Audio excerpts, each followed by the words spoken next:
For the Greater Bay Area, we have a lot of challenges in terms of the practice and how to fit what the professor teaches to what the students needs in practice when they graduate, and how to solve the problems in the society. 只有这个大力的发展高等教育，才能够真正的推动这个地区的創新，讓大灣區成為全球的這個創新中心。我想一直留喺大灣區裏邊發展，因為我的確係比較習慣大陸嘅生活啦。我想用自己嘅一個設計方式啦，讓更多嘅人知道香港嘅一個設計嘅文化。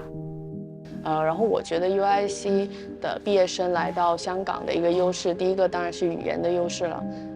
就是因為有這麼一個全英的環境，可能能夠更容易的融入。It's hoped that what's called the Greater Bay Area will be a massive economic driver for Southern China.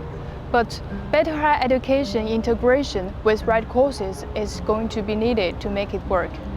So, a network of universities in Hong Kong and in neighboring Guangdong province are now bringing the international exposure of the harbor city together with some of the mainland's brightest young minds. Classes offer some immediate global connections and, importantly, students can get a Hong Kong education at mainland prices.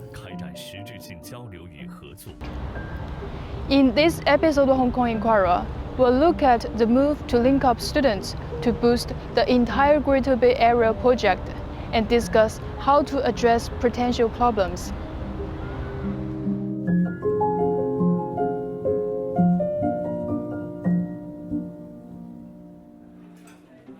王Xiaotong graduated from a Hong Kong university in the Chinese mainland.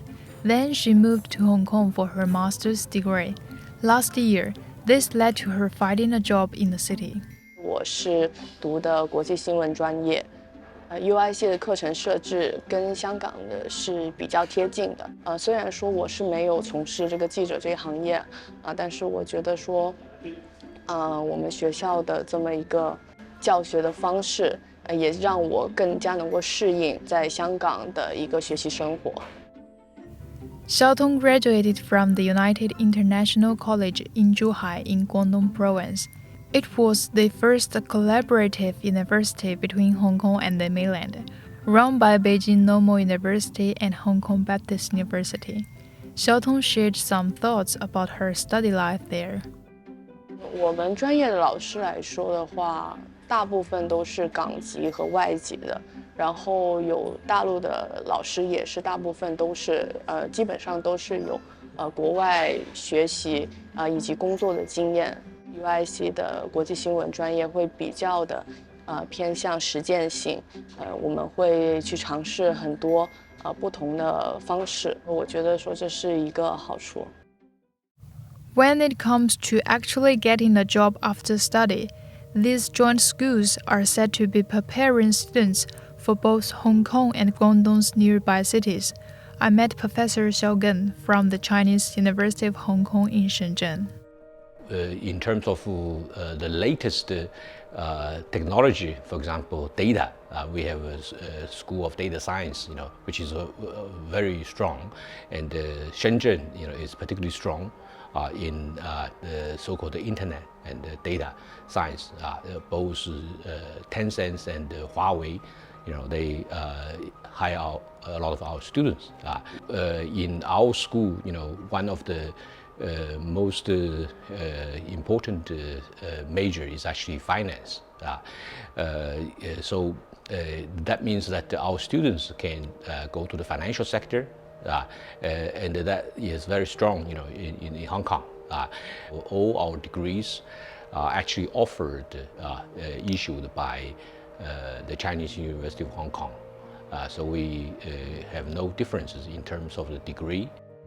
In 2022, the Hong Kong government expanded the eligibility criteria for visa applicants.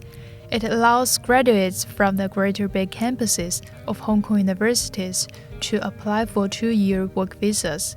The change has been seen as opening many more doors for mainland graduates. Meanwhile, the Hong Kong government has also launched a pilot jobs for youth scheme for the Greater Bay Area. It aims to boost the employment rate for Hong Kong graduates in the mainland cities. The scheme offers a minimum monthly salary of 18,000 Hong Kong dollars. Zhang Yunqian was a beneficiary and now works as a computer interface designer in Shenzhen.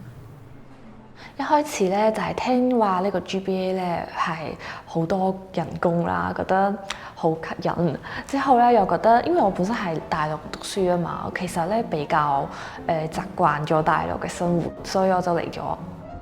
大灣區咧對於港人嚟呢邊創業啊，或者初創嘅公司真係有好多嘅幫助。佢哋咧會幫我哋或者申請啊，或者好多補貼啦。我希望自己都可以喺呢邊揾到自己嘅天地啦。我想為香港人設計咁多關於香港嘅嘢，讓我用我自己力量傳承落嚟啦。In just the first year of this game, a total of 1,091 graduates received job offers from 191 companies, according to the Labor Department in Hong Kong. But there are still some problems. There are, for instance, questions about whether or not the mainland system recognizes some on-job training courses in Hong Kong, such as those focused on marketing or management. I met Professor Liu Ningrong, Associate Vice President of Greater Bay Area Development at the University of Hong Kong. 我们其实是有一个非常清楚的学术框架去设计这些课程，那么这些我们都有非常清楚的在教育局下面的这些学术框架，这是很得到认可的。但是在中国内地可能，哎呦，你这个是不是学历课程啊？你这个是不是可以批准的？那么它有另外一套机制，那这个机制可能到了内地就不行。在大湾区的融合里面，我其实非常想呼吁这个大湾区各地的政府对这种专业人才的培养的认定，要形成一套大家都可以接受的一个方案，一个 framework， 这样才有利于这个大湾区的人才的这样的一个融合。Despite certain challenges, it seems that education landscape in this region is evidently evolving into a more dynamic environment. So what do you make of all this? Please have your say in the comments below.